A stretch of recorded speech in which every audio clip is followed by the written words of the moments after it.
বিশ্বনবী পাটির মধ্যে সিজদা করতেন, আবার বিশ্বনবী সিজদা করে যখন দাঁড়িয়ে যেতেন মা আয়েশা আবার আগের মতো পা বিছিয়ে দিতেন। আল্লাহু আকবার। কি ঘর ছিল, টাকা নাই, পয়সা নাই, দামি বিছানা নাই, ফার্নিচার নাই, জুয়েলারি নাই, অর্নামেন্টস নাই, কিন্তু বিশ্বনবীর ঘরের মধ্যে সুখ আর শান্তি আছে না নাই? সুখ আর সুখ। ফজরের নামাজ পড়ে এসে নিজেই মা আয়েশার সাথে রান্না করতে বসে যেতেন, নিজের তলোয়ার বের করে পেঁয়াজ কাটা শুরু করতেন বিশ্বনবী। আল্লাহু আকবার। বিশ্বনবী গ্লাসের যেই মা আয়েশা গ্লাসের যেই জায়গায় ঠোঁট লাগিয়ে মুখ লাগিয়ে পানি পান করতেন, ওই জায়গাটা খুঁজে খুঁজে বিশ্বনবী আবার ওই জায়গায় ঠোঁট লাগিয়ে পানি পান করতেন। কোন সুবহানাল্লাহ। আবার গোশত খাওয়ার পর বিশ্বনবীর স্ত্রী মা আয়েশা হাড্ডি চুষতেন, চষে ফেলে দেওয়া হাড্ডিটা বিশ্বনবী আবার হাতে নিয়ে চষা শুরু করতেন। আল্লাহু আকবার। কি শান্তি, কি সুখ। মা আয়েশাকে বিয়ে করার আগে মা আয়েশার চেহারাটা বিশ্বনবীর কাছে জিবরাইল এনে বলল, ইয়া রাসূলুল্লাহ আখবিরনি, আমাকে বলেন মেয়েটাকে দেখতে কেমন লাগে। বিশ্বনবী বললেন, কার মেয়ে? আপনার বন্ধু আবু বকরের মেয়ে। কেন এনেছো? আল্লাহ ডাইরেক্ট প্রপোজাল দিয়েছে, ডাইরেক্ট প্রপোজ করেছে বিয়ের জন্য। বিশ্বনবী বললেন, তাই নাকি? জিবরাইল বললেন, হ্যাঁ ইয়া রাসূলুল্লাহ, আমি হলাম বিয়ের ঘটক, আল্লাহ হলেন বিয়ের কাজী। বিশ্বনবী বললেন, তুমি যদি বিয়ের ঘটক হও, আল্লাহ যদি হয় কাজী, আমি মুহাম্মদ রাজি। আল্লাহু আকবার। বিয়ে হয়ে গেল, ঘরে দামি কিছু নাই, ফার্নিচার নাই, টাকা পয়সা নাই, কিন্তু বিশ্বনবীর ঘরের মধ্যে সুখ আছে না নাই? বিবিদেরকে এত ভালোবাসতেন, কোনোদিন মারামারি করেন নাই, যৌতুকের জন্য পিটান নাই, কোনোদিন গায়ে হাত তোলেন নাই। কোন ঠিক কিনা? এক একজনকে বিশ্বনবী প্রাণ ভরে ভালোবাসতেন। বিবিরাও বিশ্বনবীর কাছে আবদার করতেন, নানা ধরনের আবদার। বিশ্বনবী সেগুলো পূরণের চেষ্টা করতেন। আবার মাঝে মাঝে রাত্রিবেলা মা আয়েশার সাথে দৌড়াদৌড়ির প্রতিযোগিতা করতেন। কোন সুবহানাল্লাহ। সহিহ হাদিস, মা আয়েশা তখন চিকন ছিল। তাহাজ্জুদের সময় বিশ্বনবী উঠে মা আয়েশারে বললেন, আয়েশা, ও আমার কলিজার টুকরা হুমায়রা। মা আয়েশাকে আদর করে বিশ্বনবী হুমায়রা বলতেন। হুমায়রা মানি যেই মহিলা রেগে গেলে, খুশি হয়ে গেলে, রাগের চোটে, খুশির চোটে দুইটা গাল আনার ফলের মতো টকটকে লাল হয়ে যায়। কোন সুবহানাল্লাহ। মা আয়েশা রেগে গেলে গালগুলো লাল হয়ে যেত, গাল দুইটা টকটকে লাল আকার ধারণ করতো। বিশ্বনবী তাকে হুমায়রা বলতেন, হুমায়রা, মদিনাতে কেউ জেগে নাই, চলো না আমরা দৌড় দৌড় খেলি। মা আয়েশা মহা খুশি, কারণ সব বিবিরাই চায় স্বামীরা একটু রোমান্টিক হোক। কোন ঠিক কিনা? সব বিবিরাই চাক স্বামী আমার দিকে স্পেশাল নজর দেখ। সব বিবিরা চায় স্বামী আমাকে নিয়ে পারলে একটু রেস্টুরেন্টে ঘুরতে যাক, স্বামীরা পারলে আমার একটু বেড়াতে নিয়ে যাক। এরকম আবদার বিবিদের কাছে আছে না নাই? কিন্তু এমনও অনেক স্বামী খুঁজে পাবেন, বছরের পর বছর যায়, বিবিরে সালামও দেয় না, আছে না নাই? খিটখিটে মেজাজ দেখায়, ধমক দেয়, আবার যৌতুকের জন্য পিটায়, আছে না নাই? জোরে বলেন, আছে না নাই? শয়তান দিল যৌতুক, কোরআন দিয়েছে মোহর। আমরা এখন মোহর ছেড়ে দিয়ে যৌতুকের পেছনে হাঁটি। জোরে বলেন ঠিক কিনা? যৌতুকের চেয়ে জঘন্য অপরাধ সমাজে নাই। কুকুরের গোশত খাওয়া যত গুনাহ, যৌতুক তার চেয়েও বেশি গুনাহ। ঠিক কিনা? কুকুরের গোশত খেলে একটা গুনাহ হয়, হারাম খাওয়ার গুনাহ হয়, কিন্তু যৌতুক খেলে দুইটা গুনাহ হয়। এক হলো হারাম খাওয়ার গুনাহ, দুই হচ্ছে শ্বশুর বাড়ির উপরে জুলুম করার গুনাহ। জোরে বলেন ঠিক কিনা? মা আয়েশা বললেন, ইয়া রাসূলুল্লাহ, আমি দৌড়াদৌড়িতে রাজি। বিশ্বনবী বললেন, লেটস স্টার্ট দ্য কম্পিটিশন, চলো কম্পিটিশন শুরু করে। ওই যে মদিনার মসজিদের পাশে বড় একটা পিলার দেখা যায়, ওই পিলারের মধ্যে কে যে আগে ধরতে পারে রে আয়েশা, চলো আমরা দৌড় দেই। বিশ্বনবী বললেন, ওয়াহিদ ইসনাইন তালাতা, 1 2 3 লেটস গো, চলো দেই দৌড়। বিশ্বনবী অপেক্ষাকৃত মোটা ছিলেন, মা আয়েশা চিকন ছিলেন। মা আয়েশা দৌড় দিলেন, বিশ্বনবীকে পেছনে ফেলে ওই পিলার ধরে মা আয়েশা ফার্স্ট হয়ে গেলেন। কোন সুবহানাল্লাহ। মা আয়েশা মহা খুশি, খিলখিলিয়ে হাসছেন। বিশ্বনবী মুচকি হাসতেন। আমার নবী কখনো খিলখিলিয়ে হাসেন নাই, আমার নবী সব সময় মুচকি হাসতেন। মুচকি হাসলে বিশ্বনবীর ঠোঁটও দেখা যেত, হালকা একটু দাঁতও দেখা যেত। পরে আল্লাহু আকবার। সব সময় তিনি তাবাসসুম পছন্দ করতেন। বিশ্বনবী বললেন, ঠিক আছে, আনতিল ফাইজা, তুমি বিজয়ী হয়েছ। তার ঠিক 6 বছরের পরের ঘটনা। এই 6 বছরের ব্যবধানে মা আয়েশার আগের মতো চিকন নাই, মা আয়েশারে মোটা বানিয়ে দিয়েছে কে? আবার 6 বছর পরে বিশ্বনবী তাহাজ্জুদের সময় উঠলেন, মা আয়েশারে ডেকে বললেন, আয়েশা, মদিনার কোন লোক জেগে নাই, সবাই ঘুমিয়ে আছে, চলো আজকে রাতেও দৌড় দৌড় খেলি। মা আয়েশা বললেন আমি রাজি, চলেন শুরু করে দেই। বিশ্বনবী আবার ওই জায়গায় যেয়ে দাঁড়ালেন, বললেন ওই যে মসজিদে নববীর পিলার দেখা যায়, কে কার আগে পিলার ধরতে পারে? রেডি, আমরা শুরু করে দেই, 1 2 3 স্টার্ট, গো। বিশ্বনবীও দৌড়, মা আয়েশাও দৌড়, জনমের দৌড়, আইজও দৌড়, কাইলও দৌড়। কে কারে হারাতে পারে? বিশ্বনবী আগের মতোই আছেন, কিন্তু মা আয়েশারে মোটা বানিয়ে দিয়েছে কে? এবার আর বিশ্বনবী চান্স দেন নাই মা আয়েশারে। বিশ্বনবী ওই দিন আসলে ইচ্ছা করে হারেন নাই, মা আয়েশারে জিতানোর জন্য দেরিতে গিয়েছেন। কোন ঠিক কিনা? আমার নবী যদি শক্তি দিয়ে দৌড়ায়, নবীর সাথে কেউ দৌড়ে জিততে পারে না, জোরে বলেন ঠিক কিনা? মদিনাতে বিশ্বনবী যখন ঘোড়া হাঁকাতেন, সাহাবীরা বলতেন 1 মিনিটের মধ্যে, আধা মিনিটের মধ্যে বিশ্বনবীর ঘোড়া যে কত সামনে চলে যেত। সামনে আমরা ধোঁয়ার বালি দেখতাম, বিশ্বনবীরে খুঁজে পাওয়া যেত না। আল্লাহু আকবার। আবার তিনি যখন ওট হাঁকাতেন, পাগলের মতো বাতাসকে পেছনে ফেলে ওটগুলো দৌড়াতো। আতবা আর কসওয়া, এই দুইটা ওট নবী ব্যবহার করতেন। নবী কি ব্যবহার করতেন এগুলো জানেই না। সালমান খান কোন ব্র্যান্ডের টিস্যু দিয়া টয়লেটে যায় এটাও জানে। কোন নায়ক কি করে, সাকিব আল হাসান কোন ড্রিঙ্কস খায় এরকম মাসেল বানাইছে, সবার মুখস্থ আছে না নাই? এরপরে মাশরাফি কেমনে পেস বল করে, ওই প্র্যাকটিস আছে না নাই? কে কেমন কি করে সব মুখস্থ, কিন্তু নবীরা কেমন চলতেন, নবীদের সুনান কি ছিল এটা আমাদের জানা নাই। জোরে বলেন ঠিক কিনা?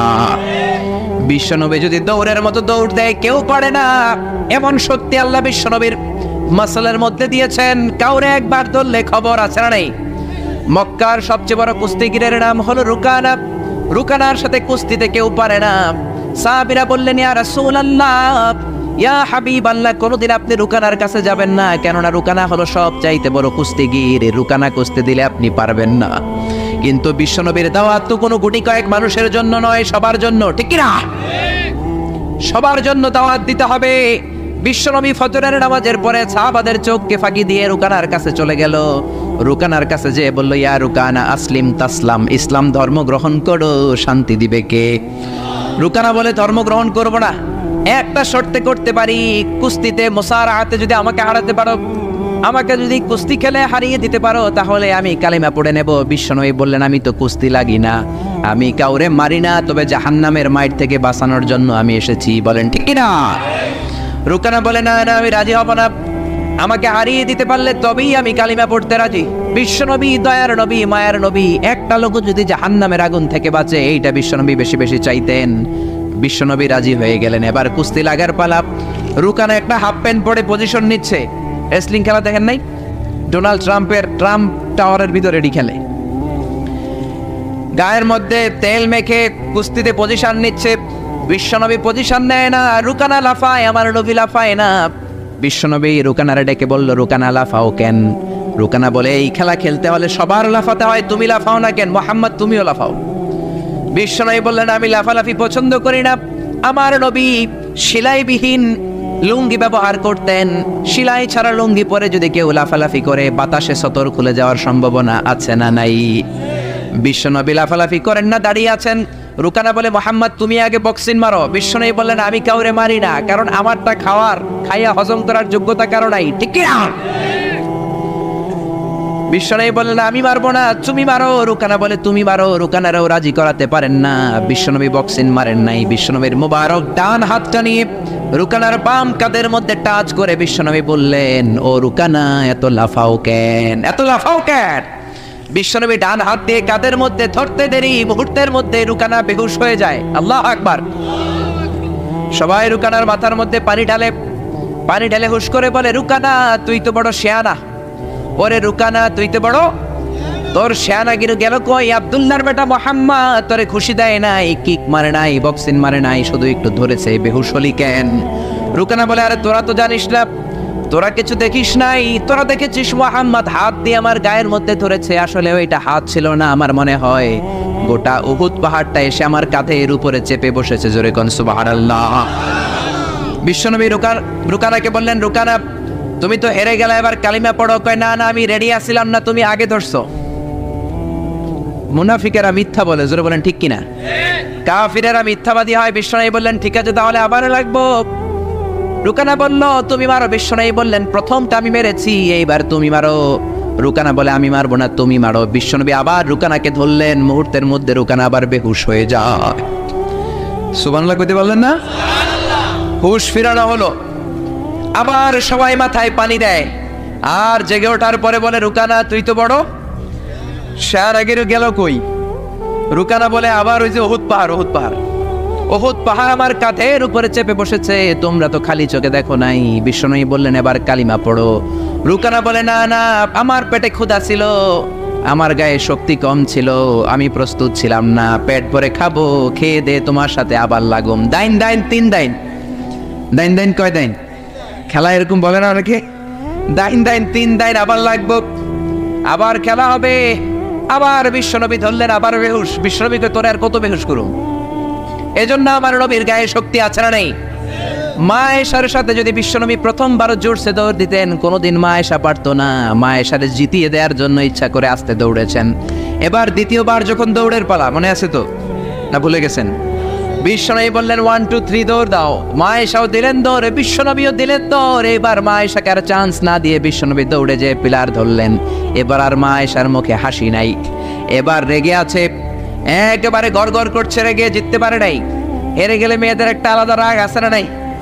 বিশ্বনবী আয়েশার কাছে গেলেন, ডেকে বললেন হুমায়রা হাদিহি সাবাকাতু বিতিলকা, হাদিহি সাবাকাতু বিতিল, কই যে 7 বছর আগে তুমি আমারে দৌড়ে হারিয়ে দিয়েছিলা, আজকের এই রাতের দৌড়ের প্রতিযোগিতায় তোমারে হারিয়ে ওইটার প্রতিশোধ নিয়ে নিলাম। কোন সুবহানাল্লাহ। মাঝে মাঝে এরকম বউয়ের সাথে প্রতিশোধ খেললে ভালোবাসা বাড়ায় দেয় কে? এজন্য সুযোগ পেলে দৌড়াদৌড়ি খেলবেন। রাজি আছেন তো? নাকি লাড়ি লইয়া হেতেরে দৌড়ায় যান, আর হেতিও বাসাল্লাই দেয় দৌড়? ওই দৌড়াদৌড়ি না, আমিয়া ভালোবাসার দৌড়াদৌড়ি। বিবি আপনার জন্য সাজে, বিবি আপনার জন্য পার্লারে যায়, বিবি আপনার জন্য লিপস্টিক দেয়। একদিনও বিবিরে বললেন না তুমি সুন্দরী? পাশের বাড়ির বড় ভাই বলল ভাবি আপনার হেব্বি লাগতেছে। ভেজাল আছে না নাই?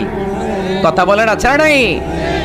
আপনার বিবি আপনার জন্য গহনা পরে, আপনার জন্য জুয়েলারি পরে, আপনার জন্য সুন্দর শাড়ি পরে, খোপায় ফুল দেয়, আপনার কাছ থেকে প্রশংসা চায়। একদিনও নজর করে বললেন না তুমি সুন্দরী, তুমি অপ্সরী, অনন্যা, সুস্নিগ্ধা, সুহাসিনী, সুকেশিনী, সুভাষিনী, অসূর্যম বর্ষা, কাজল কালো কেশ, মেঘ কালো কেশ, ডাগর ডাগর হরিণের মতো তোমার দুটি চোখ, এক ছিল বললেন না। কিন্তু আপনার ছোট ভাই একদিন বলে ফেললো ভাবি তোমারে যা লাগতেছে না। ভেজাল বেশি না কম? এজন্য খবরদার, বিবির প্রশংসা করেন, বিবির প্রশংসা করেন। মহিলারা প্রশংসা শুনতে বেশি ভালোবাসে। মহিলাদের সাথে যদি ঝগড়া করেন, ঝগড়া আরো বেড়ে যাবে। মহিলাদেরকে যদি প্রতিদিন কয়েকবার করে বলেন I love you, I am sorry, খুশি হয়ে যাবে। কোন ঠিক কিনা? বিয়ে করার আগে প্র্যাকটিস করবেন আই লাভ ইউ, আর প্র্যাকটিস করবেন I am really sorry. Sorry কইতে না পারলে খবর আছে। আপনি দোষ করলেও সরি, উনি দোষ করলেও আপনি সরি। বারবার সরি আপনাকেই বলতে হবে, তাহলে ফ্যামিলিটারে জান্নাতি ফ্যামিলি বানিয়ে দেবে কে? আর যদি মেজাজ দেখান, আর যদি ঝগড়া করেন, ওই ঝগড়াগুলো ছেলে মেয়েরা শিখবে, ঘরটারে জাহান্নামের ফ্যামিলি বানিয়ে দিবে কে? এজন্য নিয়ত করেন মহিলাদের কাজের প্রশংসা করবেন, মহিলাদেরকে ভালোবাসবেন। বিশ্বনবী বলেন হুব্বিবা ইলাইয়া মিন দুনিয়াকুম সালাস, এই দুনিয়ার 3টা জিনিস আমাকে আল্লাহ পছন্দনীয় করে দিয়েছে। 1 নম্বরে আত্তিব, আমি পারফিউম বা আতর ইউজ করতে পছন্দ করি। 2 নম্বরে হলো আন-নিসা, মহিলাদেরকে পছন্দ করি। 3 নম্বরে কুররাতু আইনি ফিস সালাহ, নামাজের মধ্যে যখন দাঁড়িয়ে থাকি সেটাও পছন্দ করি। আল্লাহু আকবার। আমার নবী পারফিউম দিতেন বেশি বেশি, আমরা দেই এইখানে, নবী দিতেন এইখানে। কারণ বিশ্বনবী আতর ব্যবহার করার পরে সারাদিন যত মানুষের সাথে মুসাফা করতেন, বিশ্বনবীর ব্যবহার করা আতরের ঘ্রাণ সব মানুষের হাতে হাতে চলে যেত। সুবহানাল্লাহ। আবার বিশ্বনবী মহিলাদেরকে ভালোবাসতেন, আবার বলতেন আল্লাহ আমার কোন ছেলে সন্তান বাঁচিয়ে রাখে নাই, শুধু মেয়েগুলোরে বাঁচিয়ে রেখেছে। আবার ফাতেমার ব্যাপারে বলতেন ফাতিমা তু বিদউম মিন্নি, ফাতেমা আমার কলিজার টুকরা, যে ফাতেমারে কষ্ট দেয় সেজন্য আমারে কষ্ট দেয়, সেজন্য যে ব্যক্তি ফাতেমার মুখের মধ্যে হাসি ফুটিয়ে দেয় সেজন্য আমি বিশ্বনবীর মুখের মধ্যে হাসি ফুটিয়ে দেয়। আল্লাহু আকবার। এই জন্য নারীদের প্রশংসা করতে রাজি আছেন তো? স্ত্রীর সাথে ভালো সম্পর্ক রাখতে রাজি আছেন তো? এক ওয়াজে একজন মোটিভেটেড হয়েছে আলোচনা শুনে যে না, বিবির প্রশংসা করতে হবে, আজীবন তো খারাপ আচরণ করলাম, আজকে যে একটু প্রশংসা করে দেখি। বাড়িতে চলে গেছে, বিবির প্রশংসা করবে। বিবি খাবার দিয়েছে, খেতে বসেছে, স্বামী খায় আর বিবি বসে বসে দেখছে, স্বামী মিটমিট করে হাসে। বিবি বলে ওয়াজ থেকে আসছো, এবার খাবার খাচ্ছ, ভালো কথা, মিটমিট করে হাসো কেন? বিবি বলে মিটমিট করে হাসো কেন সেটা বলো। স্বামী কয় মিটমিট করে হাসি হচ্ছে, এর কারণ হচ্ছে আজকে যে খাবারটা খাচ্ছি রান্নাটা এত মজা হয়েছে না, এত মজার রান্না আমার জীবনে খাই নাই। রান্না মজা হয়েছে শুই না, বিবি তেলে বেগুনে জ্বলে উঠছে, কি রান্না মজা হয়েছে। 10 বছর ধরে রান্না করে খাওয়ায় একদিনও রান্নার প্রশংসা করলা না। আজকে পাশের ঘরের ভাবি একটু গরুর গোশতের তরকারি পাঠাইছিল, ওইটা দিয়েই ডিনার দিছিলাম, রাতের খাবার দিছি, রান্না বান্নার করি নাই। ওই রান্না তোমার এত ভালো লাগছে, খাও জনমের খাওয়া, আর রান্না করবো না তোমার জন্য। এজন্য প্রশংসা করবেন খুব ভালো কথা, কিন্তু জেনে বুঝে প্রশংসার দরকার আছে না নাই? বিবির সাথে যদি ভালোভাবে প্রশংসা করেন, ভালো আচরণ করেন, ফ্যামিলিটারে সুন্দর বানিয়ে দিবে কে?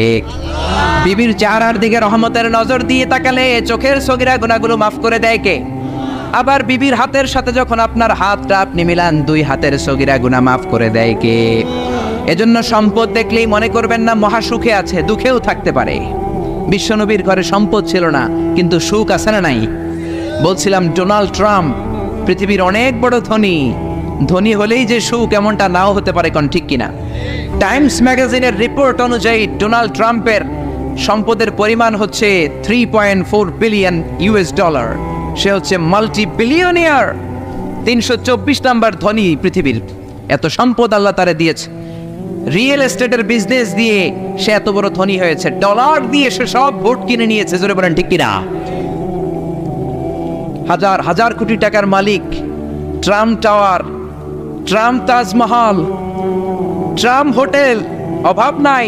ট্রাম্প হোটেল একটা তার আছে প্রায় 50-60 তলা। ওই হোটেলের যতগুলা জানলা আছে সবগুলা জানালা 24 ক্যারেটের গোল্ড দিয়ে বানানো, জোরে কোন নাউযুবিল্লাহ।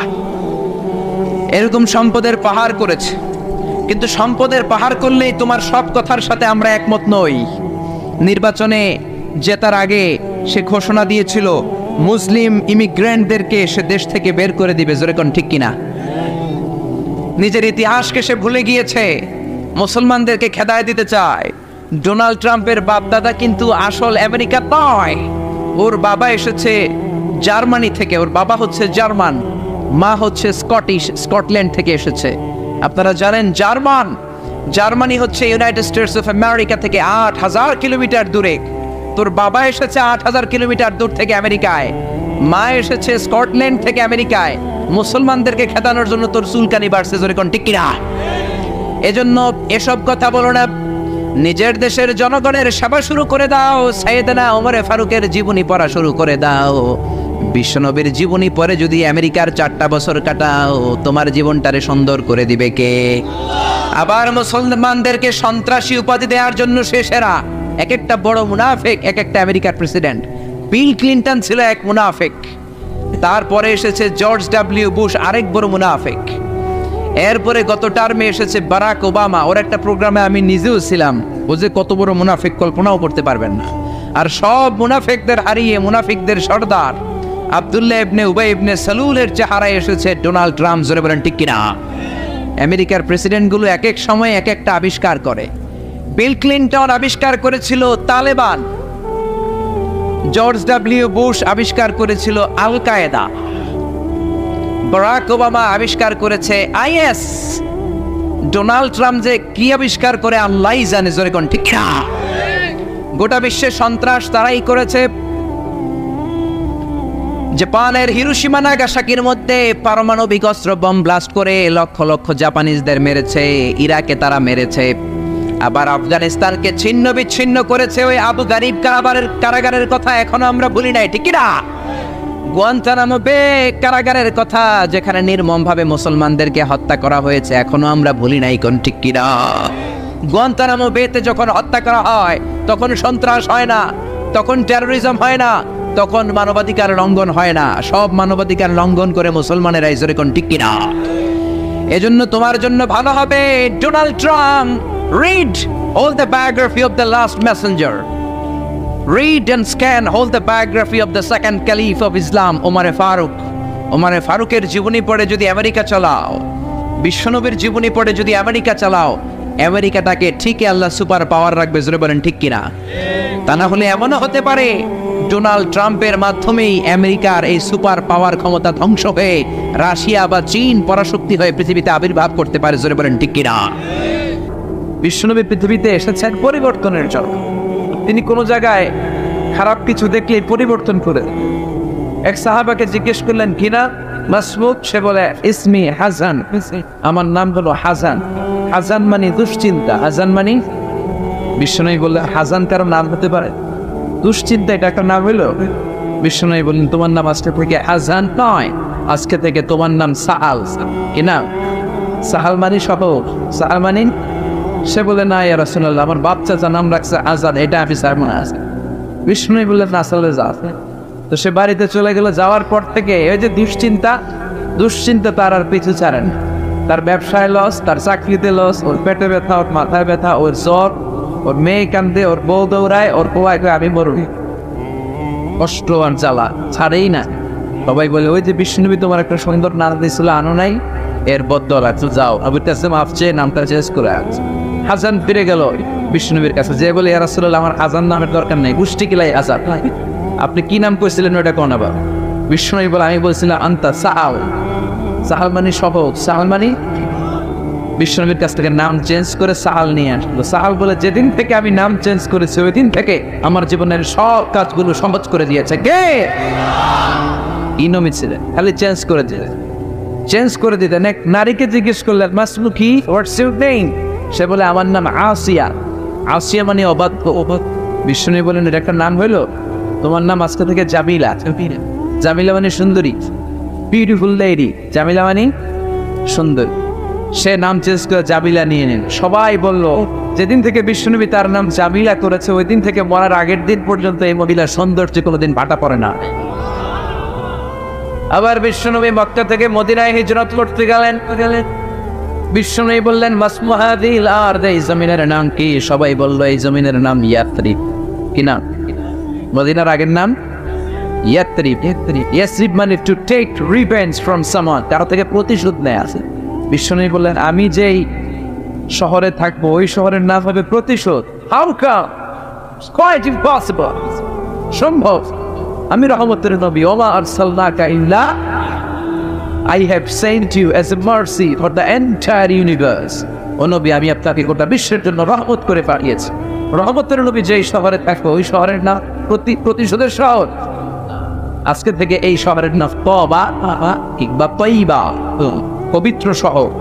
পরবর্তীতে এই শহরের নাম করা হলো মদিনাতুর রাসূল, মদিনাতুন জাবির। সুবহানাল্লাহ পড়েন। আবার বিশ্বনবী আরেক এলাকায় সফরে গেলেন। বললেন মাসমু হাযিল আরদ, এই এলাকার নাম কি? সবাই বলে গাদিরা। কি বলে? গাদিরা। গাদিরা মানে আরদুন লা শাজারা ফীহি ওয়ালা নাবাত, এমন শহর যে শহরে কোনো গাছ পালা লতা পাতায় ঘাস জন্মায় না। বিশ্বনবী বললেন এটা একটা নাম রাখছো তোমরা গাদিরা? গাদিরা নামের কারণেই তো এলাকায় কোনো গাছপালা হয় না, ওই এলাকায় কোনো গাছ হবে না। বিশ্বনবী বললেন মিনাল ইয়াউম, আজকে থেকে এই এলাকার নাম গাদিরা নয়, আজকে থেকে এই এলাকার নাম আমি চেঞ্জ করে দিলাম গাদিরা। গাদিরা মানে সবুজ। গাদিরা মানে কি? বিশ্বনবী নাম চেঞ্জ করে দেওয়ার সাথে সাথে ওই এলাকায় ঘাস লতা পাতায় সবুজ শ্যামল হয়ে গেল। এজন্য পরিবর্তন লাগবে। We have to make a change. পরিবর্তন লাগবে। এই লোক দেখানো মানসিকতা থেকে আমাদের বেরিয়ে আসতে হবে। মাহফিল কাঁপানো, মাহফিল জমানো, মাহফিল ধরে রাখা, এগুলো কোনোদিন বলবেন? বলবেন? সব হবে আমাদের একজনের কিছুর জন্য। তিনি কে? চিল্লায় বলে আল্লাকা সিররুন ইনদাল্লাহ বাইনাকা আনতা ওয়া বাইনাল্লাহ, আল্লাকা সাদাকাতুন তাখফা লা ইয়ালামুহা ইল্লাল্লাহ, আল্লাকা সিররুন ইনদাল্লাহ বাইনাকা আনতা ওয়া বাইনাল্লাহ, আল্লাকা সাদাকাতুন তাখফা লা ইয়ালামুহা ইল্লাল্লাহ। সুবহানাল্লাহ। আল্লাকা সিররুন ইনদাল্লাহ, তোমার আর তোমার আল্লাহর মধ্যে এমন কোন গোপন বিষয় আছে নাকি যেটা আল্লাহ ছাড়া কেউ জানে না? তোমার জীবনে এমন কোন গোপন দান আছে নাকি যেটা আল্লাহ ছাড়া কেউ দেখেনি? আমরা এখন দেখায় দেখায় দান করতে চাই, আছে না নাই? অমুক সমাজপতি শিল্পপতি 2 লক্ষ টাকা বলেন মারহাবা, আছে না নাই? লোক দেখ আমাকে এটা মিজানের পাল্লায় উঠালে কোনো ওজন হবে গোপনে 1 টাকা দিয়েছেন এটারে উহুদ পাহাড়ের সমান ওজন করে আমলনামায় তুলে দিবে কে? এজন্য সবসময় খেয়াল রাখবেন যে একজনকে আমরা দেখাতে চাই, আমরা দেখাবো একজনকে, তিনি কে? মানুষকে দেখানোর জন্য কিছু করা যাবে? আল্লাহুম্মা রযুকনা ইখলাস, আল্লাহ তুমি আমাদের ইখলাস বাড়ায়। আর জোরে পড়েন আমিন। আমরা আজকে সূরাতুল মুলক থেকে কথা শুনবো। মুলক সূরার নাম কি? এই সূরার অনেক ফজিলত আছে। এই সূরা রাত্রিবেলা যারা তেলাওয়াত করবে তাদের কবরের আযাব হবে না। কবরের কথা শুনলে ভয় লাগে না? একদিন মাটির ভেতরে হবে ঘরে মিনামান, কেন বান্ধ দালান ঘর, প্রাণ পাখি উড়ে যাবে পিঞ্জর ছেড়ে, হরা দাবে সবই রবে তুমি যাবে চলে, বন্ধু বান্ধব যত মাতা পিতা দ্বারা সুত সবই হবে তোমার পরে ওনামান, কেন বান্ধ দালান ঘর। ঠিক কিনা? চলে যেতে হবে, কেউ থাকতে পারে, কিন্তু এই জিনিসটা আমাদের স্মরণেই আসে না। এত ব্যস্ততা, এত মায়া জাল, এত মায়ার জালে আমরা আটকে আছি। এত ব্যস্ত লাইফ, সকালবেলা অফিস, বিকেলবেলায় অমুক কাজ, তারপরে অমুক কাজ, একটার পর একটা কাজ চলতেই থাকে। এই ব্যস্ততার কারণে আমাদের জীবনটা সুপার বিজি লাইফ আমরা লিড করছি, আমাদের জন্য সময়ই নেই, কিন্তু চলে যেতে হবে। এজন্য সাইয়েদনা ওমর ফারুক বলছেন, মুতু ক্বাবলা আন তামুতু, মরার আগে একবার মরো, হাসিবু ক্বাবলা আন তুহাসাবু আলাইকুম, তোমার হিসাব নেওয়ার আগে তুমি তোমার একবার হিসাব নাও।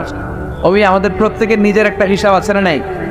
কথা বলেন, নিজে খাতা কলমের মধ্যে একটু লিস্ট করবেন যে আমি জীবনে এই ভালো কাজ করেছি, এই খারাপ কাজ করেছি, আসলে আমার অবস্থানটা কই হওয়া উচিত।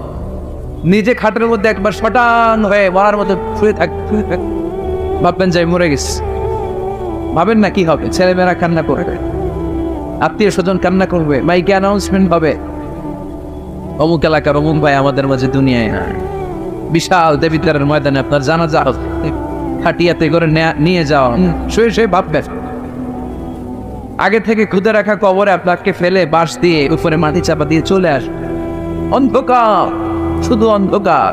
এই অন্ধকার যেন শেষ হতে চায়। This is the Nature of life. এই তো জীবন। কথা বলেন ঠিক কিনা? ঠিক। এগুলো ভাবার দরকার আছে না নাই? বিষ্ণু বললেন এই সূরাটা এমন সূরা মানিআতুন মিন আযাবিল কবর। এই সূরা মুলক যারা তেলাওয়াত করবে তাদের কবরে কোনো আযাব হবে। আজকে থেকে সূরাতুল মুলকের তেলাওয়াত করা যাবে? পারা যাবে? পারা যাবে? আসেন না নিজেদেরকে একটু পরিবর্তন করি, আসেন না নিজেদের আমলের ঝুলিতে আরো কিছু বাড়াই, নিজেদের আমলগুলোকে সুন্দর করি, নিজেদেরকে আরেকটু পরিচ্ছন্ন করি। প্রতিদিন রাতে সূরাতুল মুলক তেলাওয়াত করবেন ইনশাআল্লাহ, কইতে পারলেন না? 2 নম্বর ফজিলত শাফাআত লি সাহিবিহা। এই সূরা যারা তেলাওয়াত করবে, এই সূরা তেলাওয়াতকারীর জন্য আল্লাহর কাছে সুপারিশ করবে। 3 নম্বর ফজিলত খাসামাত আন সাহিবিহা। এই সূরাটা কিয়ামতের দিন এই সূরার তেলাওয়াতকারীর পক্ষে আল্লাহর সাথে তর্ক করবে, ডিবেট করবে। কতক্ষণ? হাত্তা আদখালাহুল্লাহুল জান্নাহ, যতক্ষণ না আল্লাহ তাআলা এই লোকটাকে জান্নাতি বলে ঘোষণা না। আল্লাহ যতক্ষণ অ্যানাউন্স করবে he is from paradise, he will enter the paradise, আমার এই বান্দা জান্নাতে ঢুকবে, এই সার্টিফিকেট দেওয়ার আগ পর্যন্ত এই সূরা সামনে দাঁড়ায় আল্লাহর সাথে তর্ক করতেই থাকবে। আবার বিশ্বনবী বলেন, মান ক্বারা বিহা ফি লাইলাতিন ফাকাদ আকসারা ওয়া আতাবা। রাত্রি বেলায় যেই ব্যক্তি এই সূরাটা তেলাওয়াত করবে তার রাত্রিটারে বরকতময় করে দিবে কে? এজন্য বিশ্বনবী বলতেন, আমি চাই আমার প্রতিটা উম্মতের হৃদয়ে এই সূরাটা গাথা থাক। আমার নবী চাইতেন আমাদের অন্তরে যেন এই সূরাটা মুখস্থ থাকে। আমরা চাই না? 30 মাত্র আয়াত, কয়াত সবাই বলেন কয়াত। প্রতিদিন এক আয়াত মুখস্থ করলে আমাদের পুরো সূরাটা মুখস্থ করতে লাগবে কয়দিন? 30 দিন। 1 মাসের চেষ্টায় সূরাটা মুখস্থ করা যাবে না? দেবিদ্বারের ভাইরা করা যাবে? আওয়াজ করে পড়েন ইনশাআল্লাহ। এই সূরার মাহাত্ম্য হচ্ছে এই সূরা আপনার দৃষ্টিভঙ্গিকে চেঞ্জ করবে, আপনার চিন্তার জগতে আন্দোলন তৈরি করবে, আপনার চোখকে খুলে দিবে, আপনার ঘুমন্ত বিবেককে জাগিয়ে দিবে। বিশেষ করে যারা স্রষ্টা নিয়ে সন্দেহে থাকে তাদের জন্য এটার ভিতরে ডোজ আছে, মেডিসিন আছে। ইয়াং ছেলে পেলে অনেকে আমাদের প্রশ্ন করে, হুজুর আল্লাহরে নিয়ে অনেক প্রশ্ন জাগে, স্রষ্টার অস্তিত্ব নিয়ে, আখেরাত নিয়ে, কবরের জীবন নিয়ে আমাদের প্রশ্নের অভাব নাই, কারণ নাস্তিক্যবাদের ছড়াছড়ি আশেপাশে আছে না? নেই? ইয়াং যারা আছে তোমাদেরকে একটা বই পড়ার সাজেস্ট আজকে আমি করে যাই। বইটার নাম অনেকে জানে, প্যারাডক্সিক্যাল সাজিদ। কি নাম? লেখক হচ্ছে আরিফ আজাদ। লেখক কে? আরিফ আজাদ। বইটার নাম প্যারাডক্সিক্যাল সাজিদ। গত 21শে বই মেলা এটা বেস্ট সেলার হয়েছিল, এজন্য নাস্তিকদের মাথা গরম। কথা বলেন, এই বছর সে আরেকটা বের করছে, প্যারাডক্সিক্যাল সাজিদ 2। এটা গতকাল থেকে বই মেলায় পাওয়া যাচ্ছে, 21শে বই মেলায়। এই প্যারাডক্সিক্যাল সাজিদ 1, প্যারাডক্সিক্যাল সাজিদ 2 প্রতিটা যুবকের সাথে সাথে রাখার দরকার। ঠিক কিনা? It's an eye opener for you. এই সূরাটা আপনাদের জন্য আই ওপেনার, চোখ খুলে দিবে। একটু চিন্তা করলেই বুঝবেন যে নাস্তিকদের যুক্তিগুলো খুবই হালকা। ওরা স্রষ্টাকে মানতে চায় না, আল্লাহরে মানতে চায় না। এর কারণ ওরা বলে আনসিন ইজ নাথিং, যেটারে দেখি না ওইটা মানি না। নাউজুবিল্লাহ পড়বেন না? কিন্তু ওরা ওদের জীবনে অনেক কিছু দেখে না, ওরা মানে না। কথা কন। আচ্ছা, আপনি আপনার জীবনে সরাসরি চোখ দিয়ে আমেরিকা দেখছেন? কথা কয়নি। তা আমেরিকা যে আছে মানেন না? যারা এখনো হজে যান নাই, যারা এখনো যান নাই, কাবা ঘর নিজ চোখে সরাসরি দেখছেন? টিভিতে না, টিভিতে তো সবাই দেখছে, সরাসরি কাবা ঘর দেখছেন? তো আপনি যে দেখেন না, আপনি সৌদি আরব যে আছে, কাবা ঘর যে আছে মানেন না? নাস্তিকরা বাতাস খালি চোখে দেখে না, দেখে, কিন্তু নাস্তিকরা বাতাস মানে না। Why do you believe on that? বাতাস মানুষ কেন? তোর দাদা, তোর বাবা কোনোদিন বাতাস দেখছে? তুই তোর চোখ দিয়ে কোনোদিন বাতাস দেখেছিস? Do you see the air in the atmosphere? উত্তরে বলবেন no. So why do you believe on that? বাতাস বিশ্বাস করো কেন? Do you see the migraine pain when someone feel in his head? কেউ যখন মাথা ব্যথা অনুভব করে, বলে যে আমার মাথাটায় প্রচন্ড ব্যথা, ওর যে মাথা ব্যথা দেখা যায়। কথা বলেন, ভাইজানের মাথা ব্যথা প্রচন্ড দেখা যাচ্ছে? মাথা ব্যথা থাকলেও মাথার অবস্থা যা, না থাকলেও দেখা যায়। So why do you believe on that? মাথা ব্যথা দেখা যায় না তো বিশ্বাস করো কেন? এগুলো কপাল পড়া, এগুলো হচ্ছে নাম্বার 1 আদা বুল্লুক্কা পাঠা। এদের দলিলগুলো একেবারে নড়বড়ে। কুফানগরীতে এক নাস্তিক ছিল, সে বলে বেড়াতো আমি আল্লাহরে দেখি না তাই মানি না।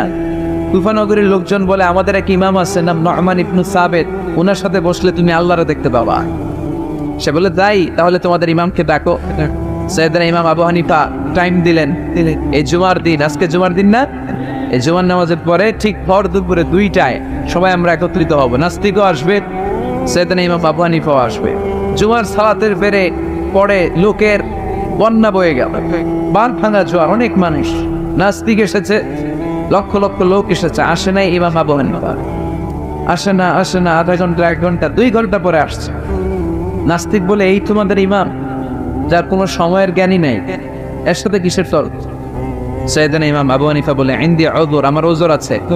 কি উযর?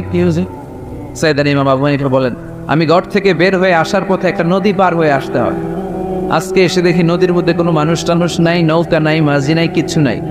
তো হঠাৎ দেখলাম পাশে বিশাল বড় একটা গাছ, এই গাছটা এমনি এমনি 2 ভাগ হয়ে গেল। হঠাৎ গাছ থেকে এমনি এমনি লম্বা তক্তা হয়ে গেল, এমনি এমনি তক্তাগুলো জোড়া লেগে নৌকা হয়ে গেল। আর নৌকা আমার সামনে আসলো, মাঝি ছাড়া, লগি বৈঠা ছাড়া। আমি নৌকায় যেয়ে বসলাম, নৌকাটা আমার নিয়ে টান দিয়ে সাঁ করে ওপার নিয়ে গেল।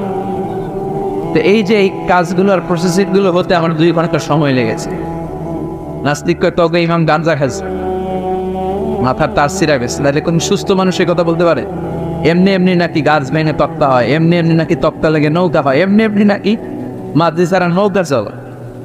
সাইয়েদনা ইমাম আবু হানিফা বললেন এই তো আপনি লাইনে চলে আসছে, আপনারে বোঝানো এখন আমার খুব সহজ হবে। এমনি এমনি গাছ কাটে না করাত ছাড়া, এমনি এমনি তক্তা জোড়া লাগে না, নৌকা হয় না মিস্ত্রি ছাড়া, এমনি এমনি নৌকা চড়ে না মাঝি ছাড়া। তাহলে এত বিশাল বড় আকাশটা কেমন করে এমনি এমনি হবে? জমিনটা কেমন করে এমনি এমনি হলো? সাগর, মহাসাগর, পাহাড়, মরুভূমি কেমন করে এমনি এমনি হলো? এগুলোর একজন স্রষ্টা আছে না নাই? নাস্তিক কয় তাই তো, আসলেই তো আমি হাদারাম, আসলেই তো আমি উল্লুক্কা পাঠা। এইভাবে তো আমি কখন ভেবে দেখি নাই, এইভাবে তো কখনো চিন্তা করি নাই। ওই বাপ, তুমি আমার ঘুমন্ত বিবেককে জাগিয়ে দিয়েছে। তুমি আমার চোখের সামনের পর্দাটা উঠিয়ে দিয়েছো, তুমি আমার দৃষ্টিভঙ্গিকে পরিবর্তন করে দিয়েছো। ও ইমাম, তুমি আমার চোখ খুলেছ, তুমি আমাকে হক চিনতে সাহায্য করেছো। আর দেরি করতে চাই না, মনে পড়িয়ে দাও লা ইলাহা ইল্লাল্লাহু মুহাম্মাদুর রাসূলুল্লাহ। কালিমা পড়ে মুসলমান হয়ে গেছে। আল্লাহু আকবার পড়ে। এমনি নাস্তিকদের জন্য এই সূরার ভেতরে আল্লাহ তাআলা অনেক দিক দর্শন রেখেছেন, জীবন দর্শন রেখেছেন। আল্লাহ বুঝাতে চান যে গোলাম, আমারে চেনার জন্য, আমারে দেখার জন্য তোর ডক্টরেট ডিগ্রি লাগবে না, তোর ব্যাচেলর ডিগ্রি, মাস্টার্স ডিগ্রি লাগবে না। তুই আমার সৃষ্টির দিকে একটু নজর করে তাকা, একটু ঠান্ডা মাথায় চিন্তা করে দেখ, একটু সাগরের দিকে তাকা, একটু নদীর দিকে তাকা, একটু পাহাড়ের দিকে তাকা। তাকালেই তুই বুঝবি সামওয়ান ইজ কন্ট্রোলিং এভরিথিং। একজন এমডি আছে, ম্যানেজিং ডাইরেক্টর, মহা ব্যবস্থাপক, যে গোটা বিশ্বের সব ব্যবস্থাপনার আঞ্জাম দিচ্ছেন। চিল্লায় বলেন ঠিক কিনা? আল্লাহ বলে তুই সাগরের দিকে তাকা, পাহাড়ের দিকে তাকা, নদীর দিকে তাকা। সাগরের দিকে তাকালে আমি আল্লাহর খুঁজে পাবি। ঝর্ণার দিকে তাকা, ঝর্ণার মধ্যে আল্লাহর নিদর্শন আছে না নাই? ঝর্ণা ঝর্ণা ঝর্ণা রে, বলনা বলনা বলনা রে, কার বিরহে পাগল পাড়া তুই, কার মিলনে ফুল ফসলে ভরারে তোর দুকুল বই, কার মিলনে ফুল ফসলে ভরারে তোর দুকুল বই। ঝর্ণা ঝর্ণা ঝর্ণা রে, বলনা বলনা বলনা রে, কার বিরহে পাগল পাড়া তুই। সুবহানাল্লাহ পড়ে। ঝর্ণা দেখছেন কোন দেশ? অড়ে অড়ে দেখছে সিলেটে, মাধবকুণ্ড, জলপ্রপাত। আর কোথায়? সীতাকুণ্ড। আর কোথায়? রাঙ্গামাটি। আর শ্রীমঙ্গল ঝর্ণা আছে না? এই ঝর্ণার দিকে তাকাবে, ঝর্ণার ঝর ঝর শব্দের আওয়াজগুলো বুঝার চেষ্টা করবে। দেখবেন ঝর্ণা আপনাকে বলে দিবে যে আমার স্রষ্টা কে। আল্লাহর সৃষ্টির দিকে তাকালে আল্লাহরে পাওয়ার সুযোগ আছে না নাই? এই তথ্যগুলো, এই উপাত্তগুলো, এই মেসেজ আর ইনফরমেশনগুলো আল্লাহ তাআলা এই সূরার ভিতরে ভরে দিয়েছে। শুনতে রাজি আছেন? আওয়াজ করে বলেন তো সূরার নাম। আরো জোরে সবাই বলেন কি নাম? মুলক। মুলক মানে কি? মুলক মানে রাজত্ব, মুলক মানে ক্ষমতা, মুলক মানে পাওয়ার, মুলক মানে কিংডম, মুলক মানে সভরেনিটি, মুলক মানে অথরিটি কার? এজন্য রব্বুল আলামিন বলেন তাবারাকাল্লাযী বিয়াদিহিল মুলকু ওয়া হুয়া আলা কুল্লি শাইইন কাদির। সুবহান সেই সত্তা যার হাতে ক্ষমতা, আর তিনি সকল কিছুই করতে ক্ষমতাবান, সবকিছুর উপর কর্তৃত্বশীল। চিল্লায় বলেন ঠিক কিনা? তাবারাকাল্লাযী, সুবহান তিনি, বিয়াদিহিল মুলক, যার হাতে ক্ষমতা। ক্ষমতা কার হাতে?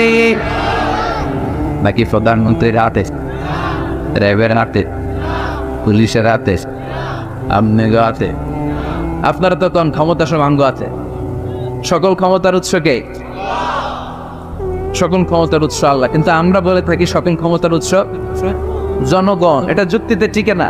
কি ক্ষমতা আছে আমাদের? কি ক্ষমতা আছে? কোনো ক্ষমতা নাই। মানুষকে আল্লাহ তেমন কোনো ক্ষমতাই দেয়নি। যেটা দিছে এটার ক্ষমতা বলা যায় না। চিল্লায় বলেন ঠিক কিনা? আসল ক্ষমতার মালিক হলেন আল্লাহ। আমাদেরকে তো আল্লাহ দুর্বল করে বানিয়েছেন। ওয়া খালাকাল ইনসানা যায়ীফা, আমাদেরকে দুর্বল করে তৈরি করেছে কে? শুধু আমরাই দুর্বল। আমি দুর্বল, আমার বাপ দুর্বল, আমার দাদা দুর্বল, আমার 14 গোষ্ঠী দুর্বল। আমরা দুর্বলের ঘরের, চিল্লায় বলে দুর্বলের ঘরের, সেই দুর্বলের ঘরের দুর্বল কয় আমরা সব ক্ষমতার উৎস। কি ক্ষমতা আছে আমার? আজকে মাহফিলের প্যান্ডেলের পেছন থেকে বলে, কেউ যদি বলে হুজুর সব, কি বলে? শব্দ। আমি আমার নানা করে দৌড় তুমি এদিকে দৌড়া, চাচা আপন প্রাণ বাঁচা। সাপ কথাটা তো মজা করে বললাম, এতে অনেকে খুঁজতেছে আসলে কি সাপ।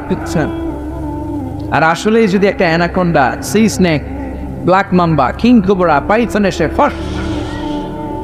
ফস করে যদি প্যান্ডেলের একটা ঢুকতো, পাওয়া যেত আরে কথা গো।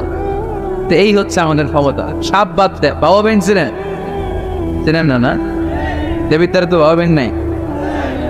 কি করে?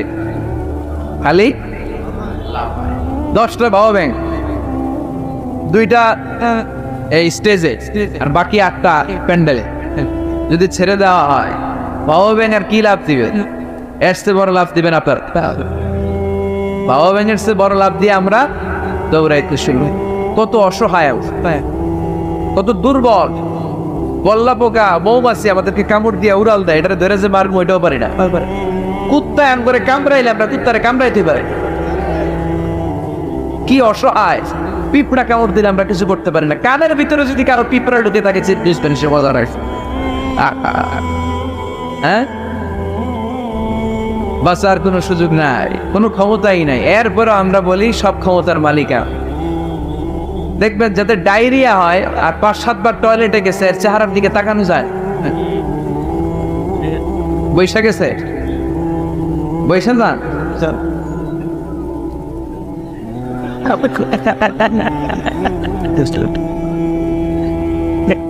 তো এই হইল আমাদের অবস্থা। 5-6 বার টয়লেটে গেলে আর ওরা দইরা দাঁড় করানো যায় না। তাই মরে যাইও, আরে সবাই মাফ করে দেন, আই আর হাইতেন না, আমি পারবো না, আমার মাফ করে দেন। পারবি না কেন? তুই না ক্ষমতার উৎস। কথা কর। আসলে আমাদের কোনো ক্ষমতা নাই, আমরা দুর্বল। আসল ক্ষমতার মালিক একজন, চিল্লায় বলতে হবে তিনি কে। আমরা যে কত দুর্বল। ন্যাচারাল ক্যালামিটি অর ডিজাস্টার যখন হয়, প্রাকৃতিক দুর্যোগ, তখন নিজের অবস্থা খেয়াল করবেন। বন্যার সময় মানুষের কি অবস্থা হয়, ঠিক কিনা? ভূমিকম্পের সময় কি অবস্থাটা হয় আমার।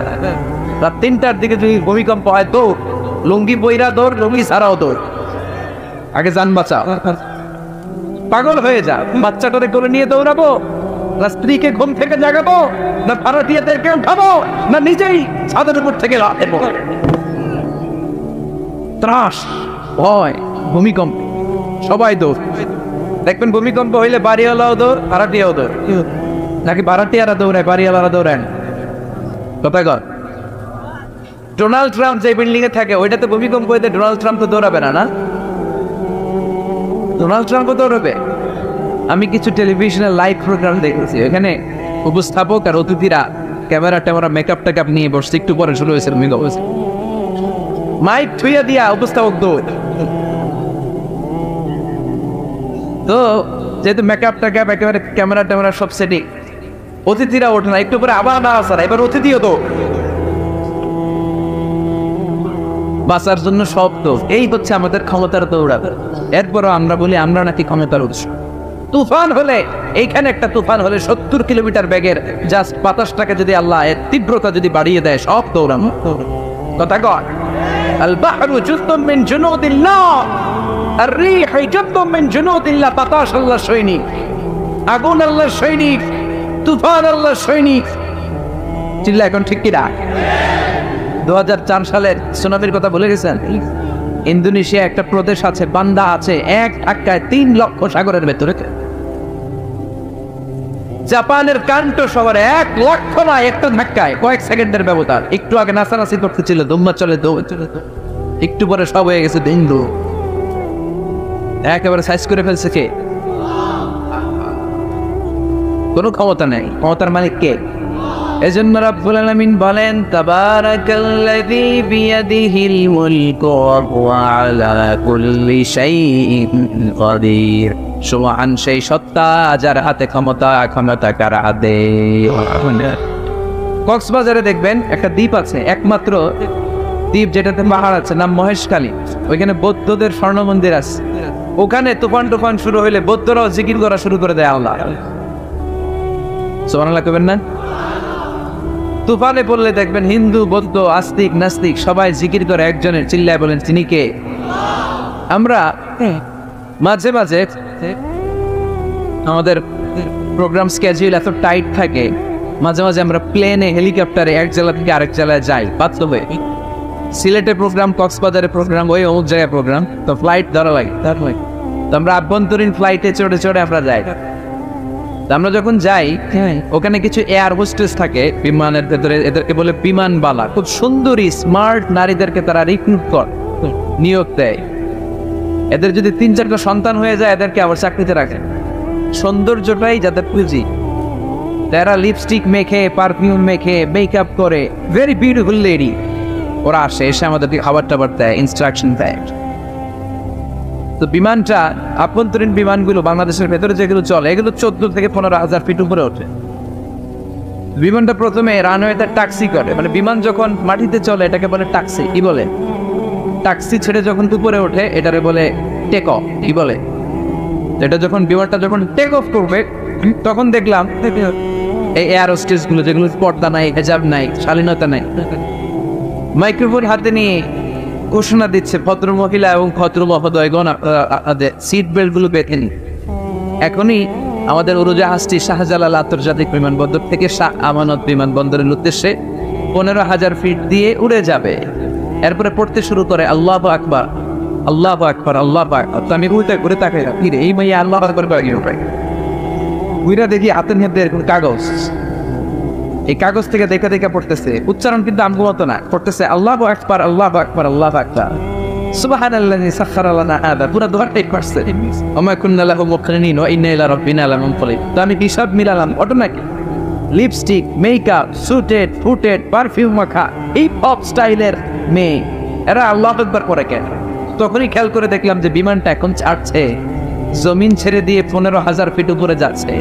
ওরা খুব ভালো করেই টের পায় এই 15,000 ফিট উপরে যখন বিমান থাকবে ওরে বাঁচানোর কেউ না, ওকে রক্ষা করার কেউ নাই, তখন ওর কোনো পাওয়ার নাই, কোনো ক্ষমতা নাই। চিল্লায় বলেন ঠিক কিনা?